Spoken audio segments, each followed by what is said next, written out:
In a world driven by systems, schedules, and the relentless harm of progress, something quietly unset us beneath the surface of our routines. Our ambitions, our technologies. There lies a question that refuses to die, one that no amount of achievement or distraction can drown out. What's the point of it all? Albert Camus didn't set out to answer this question with metaphysics or illusion. He confronted it directly, without flinching, without appeal to higher powers or convenient lies. He saw something that modern life rarely allows us to say out loud. But despite all our efforts to find meaning, the universe offers none in return. It is silent, indifferent, vast. And that silence echoes louder, the more urgently we demand answers. But Camus did not despair. That's the mistake many make. Thinking absurdism is about hopelessness or resignation. On the contrary, Camus saw this confrontation between the chloroform ansys, human longing for clarity, and the universe is indifference as a starting point, not an end. A kind of awakening. What matters is not what the world refuses to give us, but what we choose to do in the face of that refusal. This is not a philosophy of defeat, but a rebellion. A rebellion without illusions to live with. The absurd is to walk a narrow path to admit life has no ultimate meaning, yet still live, fully love, fiercely act, ethically, and create passionately, without appeal, without pretending, without flinching. In this video, we're going to trace that path through Camus' core works, The Myth of Sisyphus, The Stranger, The Plague, and his lifelong resistance, denialism, and religious consolation. We'll explore how Camus builds a worldview from tension rather than resolution. One where clarity matters more than certainty, and revolt matters more than belief. This is not just a philosophical journey, it's a personal one, because the absurd isn't something you read about in books. It's something you feel when life fails to answer, when suffering strikes without reason, when death closes in without warning, and yet, in the heart of that chaos, Camus finds a strange kind of freedom, not the freedom of escape, but freedom to face reality as it is, and to still say, yes, welcome to the absurd. The absurd begins not with a scream, but with a pause. It emerges in that silent moment when the routines of life suddenly feel hollow, when a man waking up for work, riding the same train, exchanging the same polite phrases, suddenly wonders why he's doing it at all. Camus calls this the moment of wanes that sets the world apart. The veil lifts the machinery of habit, grinds to a halt, and in that stillness, the absurd reveals itself. It is not the world that is absurd, nor the mind that questions it. It's the collision between the two. The absurd is born from the tension between our need for meaning, purpose, and coherence. And the universe is unbroken silence in return. We ask for answers, but we receive only the brute facts of existence: mountains, stars, flesh time, and no voice behind them. Camus refuses the old consolations. He will not run to religion with its promises of eternal design, nor will he embrace nihilism, which drains the world of all value.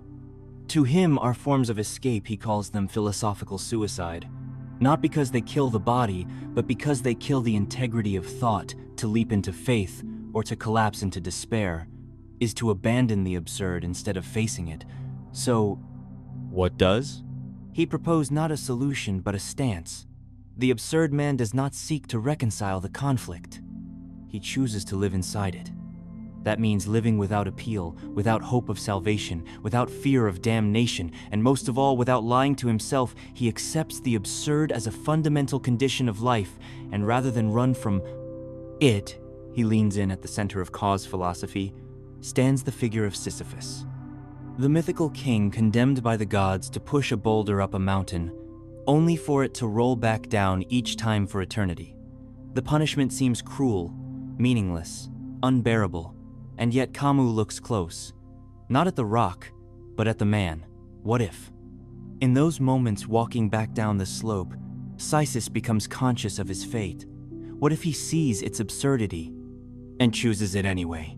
Then, Camus says, he is stronger than the gods because he refuses to be broken. His rebellion lies not in changing his condition, but in refusing to let it define his spirit. He becomes free not because he escapes the rock, but because he sees clearly and still continues. This, for Camus, is the prototype of the absurd hero. Not someone who conquers death or finds hidden meaning, but someone who walks straight into the void and keeps walking. Someone who finds joy not in illusion but in defiance. Someone who looks at a meaningless life and still chooses to live. Albert Camus is often grouped with existentialists. His name appears beside Sartre, Nietzsche, as if they all spoke in one voice. But Camus resisted this label, and for good reason. Existentialism to him was not the answer to the absurd. It was another form of escape, a more allant one, perhaps more refined, but an escape nonetheless. Draws. The line is subtle but vital. Existentialists like Sartre agreed with him that the universe has no inherent meaning, but for them the solution was to create meaning through freedom and choice. Existence precedes essence, Sartre wrote. We are condemned to be free. In other words, we become who we are by inventing ourselves. It is not God or nature or fate that defines us. It is our own actions. Camus admires this moral courage, but he sees a danger the moment we begin to invent, meaning we are already stepping away from absurdity and into construction. Sarah's solution, K argues, replaces one illusion with another. Only now we are the gods, pretending our choices give the world a stable meaning. But if the universe is indifferent, then our invented meanings are just as fragile, just as false. And then there is Kiga, the father of Christian existentialism, a man tormented by the absurd he saw, clearly the despair that reason could not escape, but his answer was the leap of faith. A surrender to the unknowable. Camus respects the honesty of Kirk's anguish, but he refuses the leap. To abandon reason at the very moment it reaches its limit is for Camus philosophical betrayal. It is suicide of the mind. He does not want to be saved. He wants to stay awake, even Nietzsche, that prod of fire, and will offers no resting place. He famously proclaimed the death of God, tore down moral absolutes, and called for a new kind of man, the Übermensch, who could create values in a godless world. But Camus 11 again sees the danger to the Nietzsche, and will risks turning revolt into domination, and freedom into force for Camus. This is not the way he offers. No leap, no invention, no transcendence. A revolt that accepts life exactly as it is, without deeper meaning, without redemption, without justification. And still says yes, not because it is noble, but because it is honest, because to lie even for comfort is to lose the absurd. This is the difference. Existentialism tries to overcome absurdity. Camus remains inside it where others leap toward, meaning cause stands still. He watches the horizon, not expecting it to answer, but refusing to look away. He does not resolve the contradiction, he holds it, and in that holding, he finds a strange kind of freedom. If life has no higher meaning, no divine judgment, no eternal truth, then how should we live? The answer is not withdrawal, no asceticism, no submission to despair. The absurd man does not retreat from life. He dives into it fully, intensely, without apology, and in the myth of Sisyphus, Camus gives us three portraits of those who embody this spirit. Figures who, though fictional or symbolic, show us how to live without appeal. First comes Don Juan, not as a seducer in the moral sense, but as a man who chooses quantity over eternity. He loves women not to possess them, not to conquer them, but to experience love again and again, moment by moment, without illusion. He does not seek the one, oh hope, to find some transcendent salvation in romance. Each passion is an end in itself. When ends, he moves on. Lucid, honest, unbroke. He is loyal to the present, not to ideals, on Camus' words. He is faithful to himself, and that in an absurd world is the only fidelity that matters. Then there is the actor, the one who lives many lives in one on the stage. He becomes king, peasant, murderer, saint. He does not ask which identity is true. He knows they are all masks, and he embraces them. For him, life is not about discovering a core essence, but expressing as much experience as possible before the curtain falls. What matters is not eternity, but intensity. He burns bright, not long. And when the audience applauds, it is not because they have found truth, but because they have touched the spectacle of being last. Camus offers the concurra. Not the tyrant or the brute, but the one who acts decisively in the face of chaos. He knows history, has no final. Justice, he knows his victories will vanish like dust, but still, he chooses to act not for the sake of glory, but because action itself gives shape to a shapeless world. The conqueror lives as if his deeds matter, even though he knows they don't, and in that as if he asserts freedom. He does not look for reward, his rebellion is in the doing. These absurd heroes do not see consolation, they do not hope for meaning. Beyond this life they are not deceived, but they also do not surrender. They say yes to experience, not because it is pure or justified or eternal, but because it is all we have. They refuse both the dream of heaven and the abyss of realism. They live, not because life is sacred, but because it is present here now, burning and brief. Camus does not ask us to become saints or sages. He does not demand moral perfection or ultimate clarity. He asks only that we see things as they are and live anyway, that we confront absurdity with defiance and turn our consciousness into a form of rebellion. Each of these figures Don Juan the act. The concur lives fully within limit. They do not transcend death. They do not submit to it either. They live without hope and without despair in their rebellion. There is no promise of salvation, but there is something else, something rare and perhaps even more powerful: dignity. Philosophy for Camus was never just theory. It was a way of walking through the world. And while the myth of Sisyphus lays the foundation of his thought, it's in his novels that the absurd breathes, moves, and bleeds. These are not just stories. They are case studies of the absurd in human form, men caught in a world without why, forced to choose between illusion and Luciva and Revolt. Nowhere is this more striking than in The Stranger MSO. Its infamous protagonist is not a philosopher, no a rebel, no a villain. He is a man emptied of illusion. He does not weep at his mother's funeral. He does not pretend to laugh. He kills without clear motive, and he meets death without appeal to justice, meaning, or God to many readers. He seems monstrous, detached, cold, alien, but to Camus is something else entirely. He is honest. M's crime is not the murder, his true crime is refusing to lie. He refuses to say what society wants to hear, that he felt grief, that he believes in redemption, that he regrets in the courtroom. They are not condemning a killer. They are condemning a man who to live without pretending. In the final pages, as Mr. So awaits execution, something changes, he accepts. The absurd, not with bitterness, but with clarity. The world, he realizes, has never offered him meaning, but it has offered him the sun, the sea, the smell of salt, the warmth of a summer night, and that perhaps is enough. I open myself to the gentle indifference of the world. It is one of the most powerful lines in modern literature, not because it offers comfort, but because it offers truth.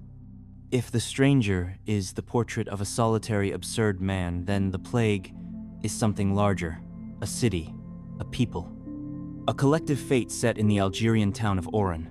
The novel tells the story of a sudden outbreak, a plague that traps the city in quarantine, slowly unraveling the normal life of its citizens. At first they deny it, then they panic, then they suffer, and then some of them choose to resist. But again, Camus resists metaphors. The plague is not a symbol, it is a fact. It is suffering, random and senseless, as real and indifferent as the absurd itself. And yet in the face of that suffering doctor, its quiet, tireless narrator chooses to fight not because he believes in some grand cause, not because he thinks he can win, but because suffering must be opposed even when it cannot be explained. There is no divine plan here, no moral lesson, just people doing what they can for as long as they can without illusions. The heroism in The Plague is not dramatic. It is repetitive, quiet, sometimes thankless. And that is precisely what makes it mobile. Camus 11 wrote that the absurd must never be an alibi for indifference, that freedom, if it is to mean anything, must be linked to responsibility, and in The Plague he shows us what that means. Mu does not act because the world is meaningful, he acts because it is not. Because in a silent universe the only thing left is how we treat each other. Ethics for Chu is not born from truth, it is born from rebellion. We resist the absurd, not by solving it, but by standing up within it, and we do so together. These novels do not offer hope, but they offer something else, something quieter, harder, more durable.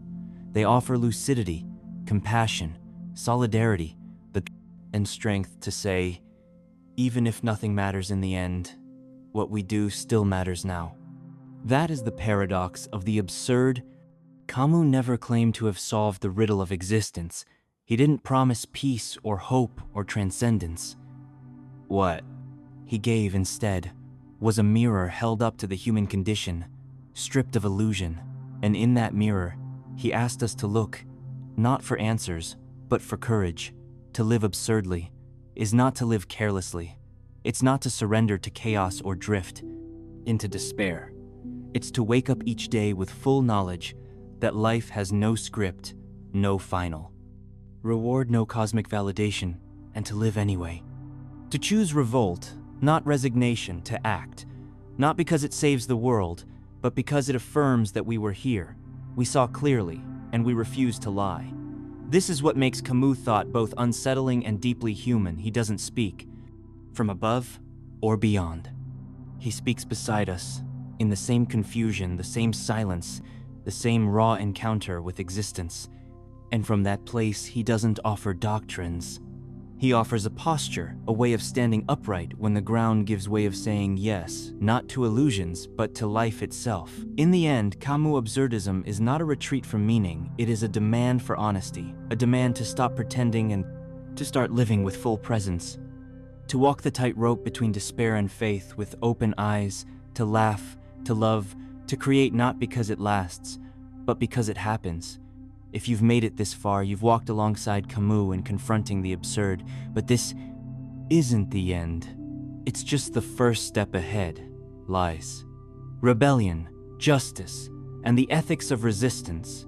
Because 11, we accept the absurd, the real question becomes, how should we treat each other now that we know that's what we'll explore in the next part of this series? Until then, keep thinking, keep questioning, keep living without appeal. And if this video moved you or challenged you, leave a comment below. What's your Sisyphus? What rock do you push each day? And more importantly, do you still choose it? This is Shadow. Lo, thank you for watching.